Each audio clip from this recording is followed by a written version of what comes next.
Mapagpalang buhay po sa ating lahat, mga kapatid. Ayan, snack po tayo ng nilagang saging. Ayan po ang lalaki po, no?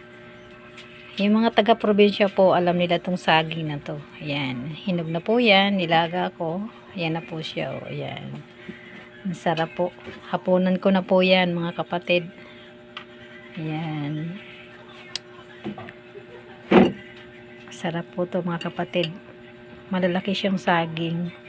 Dati po may tanim kami nito. Mas mahahaba pa dito pagka maganda ang lupa. Nabili ko po sa palengke. 25 ang kilo, mga kapatid. Ayan. Ayan po. Snack po tayo. Snack. Ayan. Hanggang dito na lang po, mga kapatid. God bless us all po.